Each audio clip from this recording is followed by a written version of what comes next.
મોરબીના જૈન તગપછપ સંઘ દરબારગઢના આંગણે તાજેતરમાં ત્રિદિવસીય દીક્ષા મહોત્સવનું આયોજન કરાયું હતું।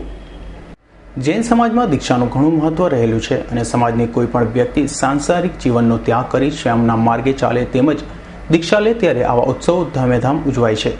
મોરબીના દરબારગઢ નજીકના રહેવાસી સુખડિયા પરિવારની દીકરી ફોરમે M.Com સુધીનો અભ્યાસ કર્યો છે। તે 27મી મેના રોજ સુરત ખાતે સાધ્વીજી ભગવનજી ચિતન પ્રસન્નજી અને જીતન સંજરાજી નિશ્રામાં સાંસારિક જીવનનો ત્યાગ કરી સંયમી જીવનનો અંગીકાર કરશે।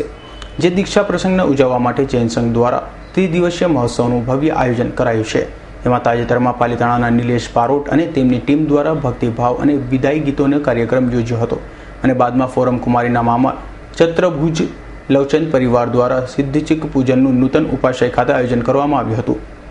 ઉપરાંત રવિવારે સવારે 8:30 કલાકે દરબારગઢ જૈન દેરાસરથી ફોરમ કુમારીની અંતિમ વર્ષદાન વરઘોડો શહેરના મુખ્ય માર્ગો પરથી પસાર થઈ સનાલા રોડ પર આવેલ જૈન દેરાસર ખાતે પૂર્ણ કરવામાં આવ્યો હતો। તેમજ સંયમી જીવનનો અંગીકાર કરનાર દીક્ષાર્થીનો જય જયકાર બોલાવવામાં આવેલ વર્ષદાનમાં દીક્ષાર્થીઓ દ્વારા જે વસ્તુ આપવામાં આવતી હોય તેને સુકનવંતી ગણવામાં આવે છે।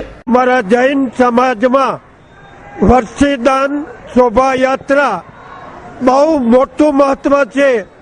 આજે અમારી દીકરી સુખડિયા પરિવારની જે ફોરમ આજે વર્ષદાન સમગ્ર મોરબીના નાગરિકોને કરીને તારીખ 27ના રોજ દીક્ષા અંગીકાર કરશે અને મોરબી સમગ્ર સંઘને ગૌરવવંતો બનાવશે એવી શુભ ભાવના, શુભ આશીર્વાદ।